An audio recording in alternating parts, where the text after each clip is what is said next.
A very good morning to you and welcome to K24 this morning. It's 8 on the nose right here in Nairobi. And of course, as always, we kick off the show by looking at the stories making headlines across your dailies. And then from there, get a bit of analysis, of course, onto the issues of the day. Today, we're discussing the Deputy Governor's puzzle. It's been an issue that has been at the fore for quite a while, and we have those who are in that very seat to talk about it right here on the show. We'll be getting to that in a bit. Now, last week's swearing in of Anne Kananu brought to the peak issues of governance in Nairobi County. But this event was part of a long-arcing story of a county which for over 2 years had not had a deputy governor. And even during that period, Kenyans witnessed the wrangles between governors and their deputies across several counties, and very many questions were raised as to how this really works, this relationship and the duties of a deputy governor. So today, we talk about the deputy governor puzzle. What's their role? What challenges are they facing as they move forward? And you, as a taxpayer, do you feel that the post is giving you value for your tax-paying shilling? All that in a bit. But as always, first, we look at the newspaper headlines. Start off from there. Seems like there's some good news as far as counties and their cash is concerned. We start off with the front page of the People Daily. Counties bag 54 billion shillings more in New Deal. Nairobi, Nakuru, Kiambu and Turkana will get the lion's share of additional cash to be allocated next financial year, while Tharaka Nithi, Nyamira and Vihiga will receive the least. Of course, you can see the details of that right there in that particular story at that point in time. Right next to that story, high stakes as experts discuss vaccines rollout. Meeting comes against backdrop of WHO warning that rich countries were hoarding COVID jabs. Well, you can already see the inequality playing not only at an individual level, but at a global scale as far as the rollout of the vaccine is concerned. And that story is on page 2 of your People Daily. You can get all the details right there. Let's scroll up to the top part of that page and see what we have right there. It's all about matters politics. Raila rallies troops to counter anti-BBI wave at grassroots. This is a story that was broke yesterday, and of course, a developing story that we are covering right here on the show. But you can also get it on page 6 of your People Daily. And in case you haven't gotten yourself a physical copy of your PD, you can get it straight to your phone. The number that you dial is *550*4#. It's brought to you by the People Daily and Safaricom. You don't need any data. You don't need a mobile app. Just that number, *550*4#. Let's move it right along from the front page of the People Daily to the front page of the Standard. Ruto's moment of reckoning, they are calling. As you can see right there, let's scroll down and see what you have at this particular point in time. It's all about the political narratives. They say top leaders heighten criticism against the deputy president, accusing him of fomenting a class war with his hustler versus dynasty narrative. Ruto's allies, however, counter by saying the attacks are misguided. Even just this week, we've heard former VP Kalonzo Musyoka talking about Ruto's land grabbing and accusing him of doing that as well, and a counter-accusation made by the DP's camp as well. So this is playing out in the public gallery, and of course, this can be found on page 6 and 8 of your Standard with all the details therein. Also in the Standard, it's talking about the revenue share as the counties receive their cash. Nairobi leading this particular revenue share. They're calling it the big winner as far as that's concerned. That story is on page 12 of your Standard. You can get the details of that therein. Let's look at what we have on the front page of the Daily Nation now. Cornered, they call it. Uhuru surprise demand on Raila. At this particular point in time, they say Jubilee dangling deputy governor seat. But new condition is likely to put Mr. Odinga in an awkward position at a time he has launched an image sprucing campaign, distancing himself from the Jubilee administration's failures, even as ODM pushes for more concrete benefits in the Building Bridges Initiative agreement. This can be found on page 4 of your Daily Nation with all the details of that therein. And as that story is there right at the bottom of your Daily Nation, numbers fail to add up in county cash allocation. Counties should not expect any new money even after the national cake allocated proposed that they receive 370 billion shillings in equitable share for the next financial year. Why did they go from there? Of course, this will also be subject of our conversation today as we discuss that right here on the show. But you can get it on the back page of your Daily Nation this morning. Just look at the front page of the Star now.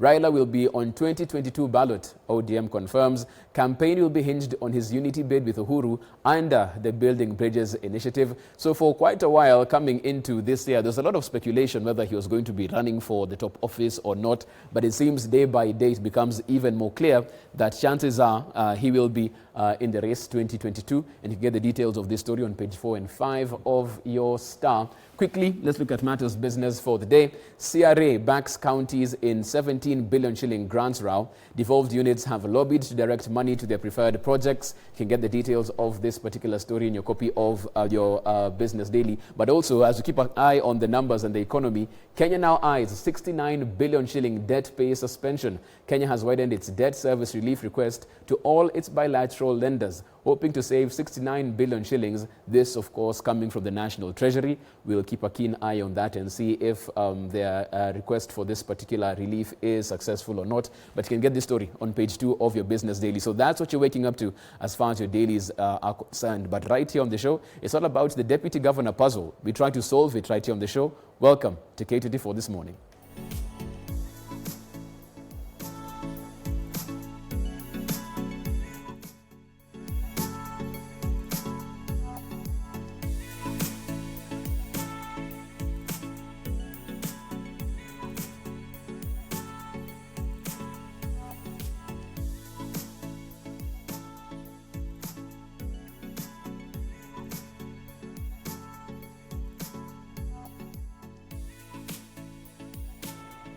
Welcome back. So that's the conversation we're having right here in studio, all about the Deputy Governor's position and the puzzle that comes with this particular position. In studio, 2 Deputy Governors to take us through that.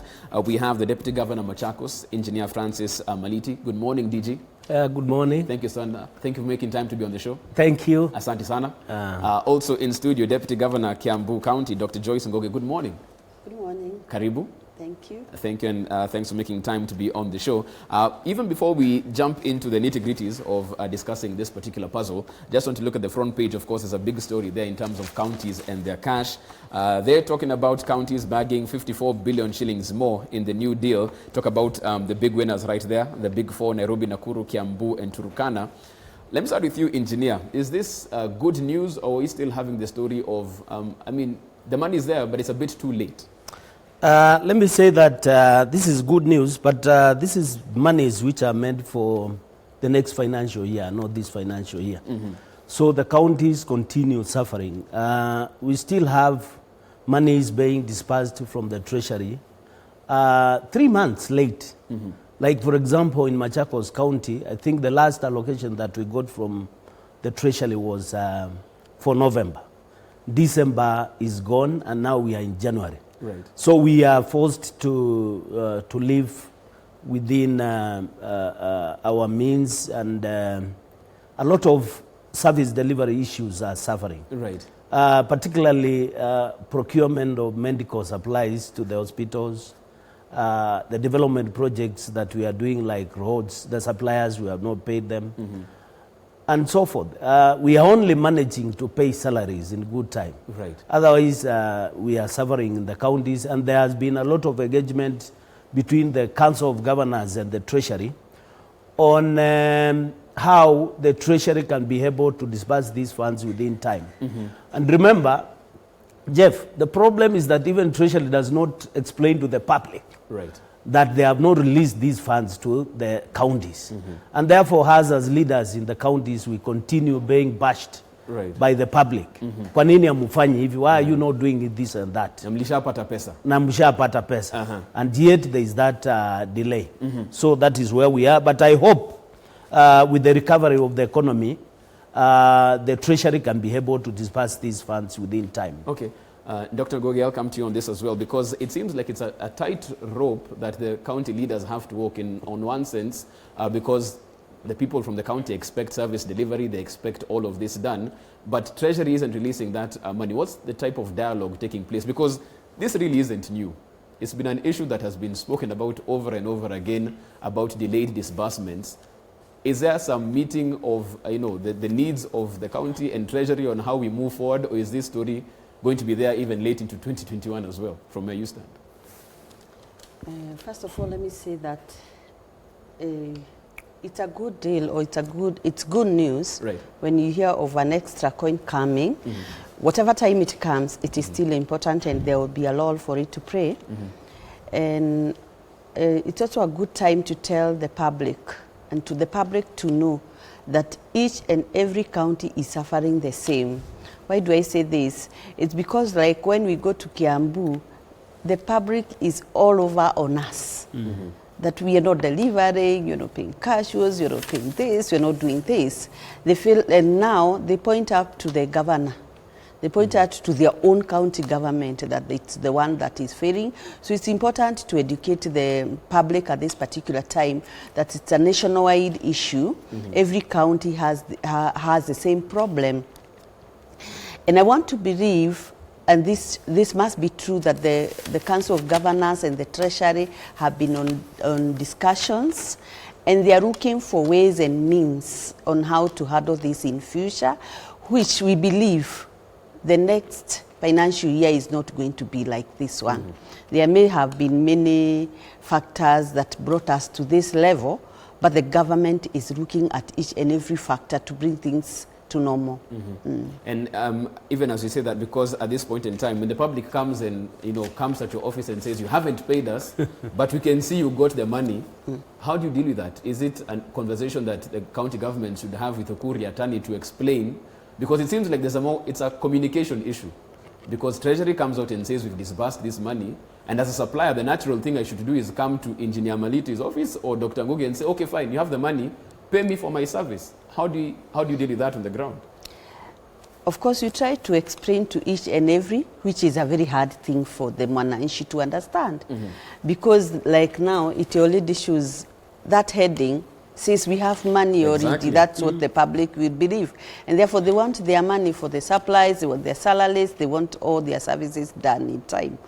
We have difficult times explaining, mm-hmm. because they've not come to understand when the Treasury speaks, there is another process. Mm-hmm. The Exchequer may take quite a number of time, a longer time than mm-hmm. when it was mentioned, right. because of various factors. But we continue educating Mwananchi, and this is one great forum that they will get to understand. Okay. Yes. I want us to switch gears on this particular conversation and move to the elephant in the room, and it's all about the deputy governor puzzle. I was speaking to a gentleman yesterday who's been privileged to work in a cabinet of a governor, and he said the deputy governor's post is a very lonely position. Engineer Maliti, is that true? From where you stand? Really, I don't understand why they say it's a lonely position. For me, it isn't lonely at all. And I think it's a question of the relationships between the governors and the deputy governors. Mm-hmm. Maybe there's a problem with our constitution because we do not provide for the duties of a deputy governor. The constitution only says that the deputy governor is the principal assistant to the governor. Mm-hmm. But then some governors, when they are working with their deputies, they don't assign them any duties. Mm-hmm. So you might find that some deputy governors are only spending time in the office reading papers. Right. But if I may give the case of Machakos, where I'm the deputy governor, I have a lot of work because I have a portfolio. Mm-hmm. I am the deputy governor, and at the same time, I'm the CC in charge of finance and economic planning. Right. So I have really a lot of work, and I work very closely with my boss. Right. But let me say that some governors don't work very well with their deputy governors because mm-hmm. they are my colleagues. I've had them complain. Right. And one of the reasons is because you will find that a deputy governor does not have anything to do. Mm-hmm. He's not informed or she's not informed of any meetings. There is no consultation between the deputy governor and the governor in decision making. Most of the deputy governors will sit and hear that a decision has been made. Right. Perhaps some of them even are not invited for cabinet meetings. And I think there is some governors, I don't know what kind of fear or phobia is there between them and their deputy governors. Mm-hmm. Maybe I'll look at it from a political point of view. For example, for governors who are on their first term and are hoping that they will go for the second term. Right. Some of them think their deputies would also be their competitors when they are going for the second term. Mm-hmm. So the best way to deal with the deputy is to make the deputy remain small, mm-hmm. Remove the deputy from the public eye completely, so that she or he does not look like a performer and such. Right. And I think that is not good leadership at all. Because when you are a governor, you should have confidence in your deputy governor. And good leaders also create other leaders. Okay. Yeah. Let me bring in Justice Minor. We've managed to get him via video link as well. Justice, if you can hear me, good morning. Morning. Karibu sana, welcome to the show. Thank you. You've been privileged to work also as a CEC at a county level. From your vantage point, and you look at this particular scenario, what usually do you feel is the biggest challenge deputy governors face in dispensing of their duties as well? Like the deputy governor, Machakos did rightly put it, the legal framework does not confer upon the office of the deputy governor any administrative responsibility. That is one of the biggest challenge. Secondly, most of the deputy governors were almost given the position almost as a reward by the better known governors. Most of these, when you look at the arrangement between a governor and a deputy governor, most of the deputy governor are viewed by their governors as personal employees, because some of the deputy governors came late in the day and were just put in as a legal requirement because, before you go for an election, you need a deputy governor. Long before most of the deputy governors were known, the governors themselves were, generally known. So, the counties have become centers, a citadel of cronyism and nepotism. Most of the governors use friends, which is cronyism, and close relatives, which is nepotism. And that is why the position of a deputy governor ideally is endangered, because a governor would ideally trust a close friend. A governor would ideally trust a relative. If the governor, for example, was a teacher, you suddenly begin to view the county as a TSC headquarters. You realize most of the employees given jobs by the governor would ideally be teachers if the governor was a teacher.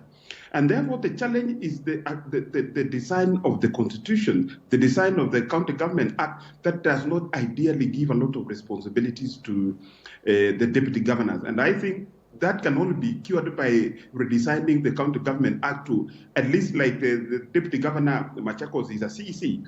And I hope maybe the BBI would cure the malady of a jobless, a Deputy Governor who is working but then ideally is a jobless in terms of responsibilities. So the two critical factors is most governors view the Deputy Governors as just a beneficiary of a position given to them by the governors, and that is why in most counties the deputy governors are almost idle and viewed. In some counties, in fact, deputy governors are almost strangers. Like I know some governors who may not even necessarily invite a deputy governor for a cabinet meeting because his opinion counts less. Nobody even wants to hear what the deputy governor has or what he wants to put across, and therefore. It's a miserable situation for deputy governors, and ultimately the third point I want to put across is that in most countries, if there is one individual who is, there is an American vice president who did say, power lies high up and far below. So in between lies an animal called the deputy governor, who is almost who doesn't enjoy any power, because power is up in the governor. Power is down with the CEOs and the accountants and the rest, because most of the governors also work directly with the CEOs. In fact, the other endangered position, Chief, is a position called a CEC, because a CEC in a county is another animal whose responsibilities is not clearly defined. Oh. And in fact, you realize that the governors would easily call a CEO, who is the accounting officer of a department for wheeler dealing, for a lack of a better word. So the deputy governors and the CECs are almost endangered spaces within the framework of county government. Okay, Justice, let me get Dr. Ngugi in on this, because even as you spoke, I could see Engineer Maliti nodding along to some of the points that you were talking about. Dr. Ngugi, is it probably a problem we had from the very beginning, from the design of this particular post? Because even as Engineer Maliti has said, even when you look at the Constitution, very silent on what this deputy governor will do, the roles they should have, same as the president and the deputy president. And therein lies a question that if you don't have a very good relationship or a very proactive deputy governor, you will be in your office all day reading newspapers. Should we go back and amend that part and make it more prescriptive that this is what the governor does, this is what the deputy governor does? Oh, yes. That is where the problem began, the designing. And I would advocate we should go back and amend that. Because when the two offices were designed, and the only law that is stated by the County Government Act is just to deputize and do what your governor will tell you, the responsibility will be given. If the governor gives you a portfolio, like my colleague, he is busy enough. So those who are maybe not having portfolios may not be busy, but it also depends on how proactive you can be, because you can create space for yourself. And as a reader, if you are a reader, there is a lot to do as you serve your people. Therefore, I would not see the reason why you should sit in the office and read newspapers. Okay, let me jump in there, because some people might say when a deputy governor becomes too proactive, then the governor worries. You know, now they're like, okay, what are you trying to take my position in the next election? How do you deal with that friction? Because they might say you're a bit too ambitious for a deputy governor. So it's a thin line. How do you balance that? Which is true. That one is true. It exists between the two, the governor and the deputy. If you are too proactive, the governor may feel threatened. Therefore, you have to do your games well, but don't be idle. But as you are being proactive, you should be guided by the fact that you are still a deputy. And being a deputy is below your boss. Therefore, even the laws you pray and what you do must be guided by, there is a boss above you. And even if you had your own programs and he wants you to run this program, you have to obey him first. If you are guided by that, you will not have frictions. And I want to thank the governors that include their deputies in their cabinets, in their management meetings, like me I am, because it makes the deputy governor feel part and parcel of the county. Right. Yes. Okay, Engineer, I'll come to you, because for residents of Nairobi, they've had a pretty peculiar case. You know, they haven't had a deputy governor for quite a while. Even now, we are still seeing this play out in the public gallery, in the courts as well. And for some residents, they said, okay, fine, if a county can be run without a deputy governor for 2 years, moving on, do we really need this post? Let's just abolish it altogether, because clearly it can run without it if you have a competent governor. What case do you make for that post? Let me start by saying that the position of a deputy governor is very necessary. Otherwise, it will be dishonest to say that the position of a deputy governor is not necessary. Because you will find that most of the times, the boss who is the governor is engaged on various other activities that are even outside, for example, your county. And when he is away, the deputy governor is in charge. There is need for somebody to be in charge for coordinating affairs in the county. So one cannot say that when you only have a governor without a deputy governor, that is fine.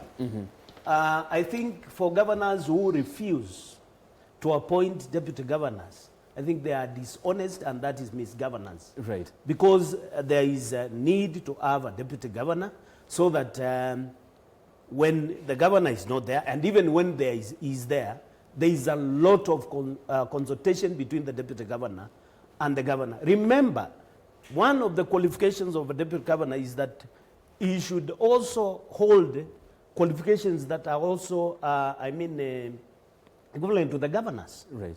So that person of the deputy governor is also qualified to be the governor. Right. And I think when there is mutual understanding and good leadership within the county, there will always be that consultation between the governor, and they will help each other so that you can be able to lead the county in a better manner. Let me say this, Jeff.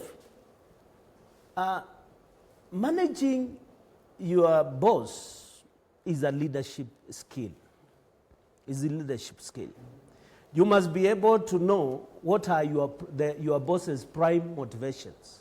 You must be able to understand how your boss measures success. Right. You must be able to understand how your boss treats failure. You must be able to understand what keeps your boss ticking. And for most deputy governors, if they sit and start rumor-mongering about their boss, bad-mouthing about their boss, it just gets back to the boss.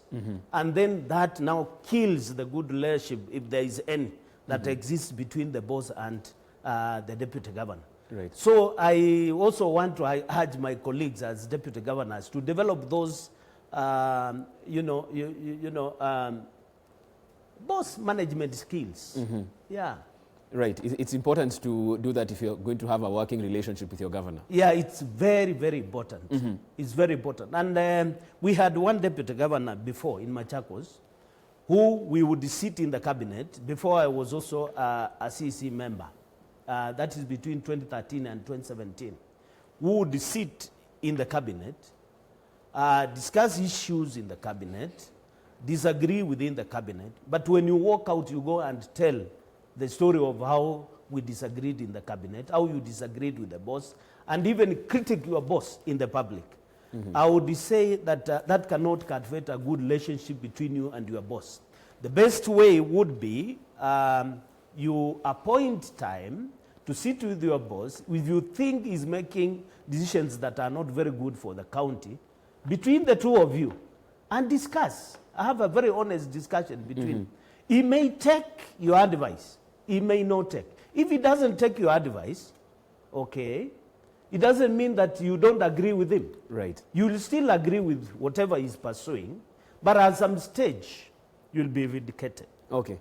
And even as we talk about that, we have some tweets coming in as we get to our first break. We have C. Teslo CPA. As counties talk about the monies that they get, we'd like to see a more transparent administration. It's a good thing you have the deputy governors there. Let's talk about how they can actually help the governors realize if it's a Big Four or Vision 2030. That's all residents want. Okay, fine. CPA. I hear in that because it's all about the money. Philip McLeod also saying, Jeff, loving the show right now. Hold it up right there. Let's have a key discussion. Let's understand about Philip on that. Last tweet, even as we get into the break, Gilbert KK saying the problem is that the deputy governor has to seek favors with the governor in order for them to keep their position. If they step out of line, kazi imeisha. I will ask them because they're here. On that, Gilbert, hashtag K24 this morning. Keep those tweets coming in. You can get me at I am Jeff Mote or at K24 TV. Brings us to our first break on the show, of course. After the break, still having Deputy Governor Maliti, Deputy Governor Ngoge, and Justice Minor on Skype. This is K24 this morning. Don't go too far.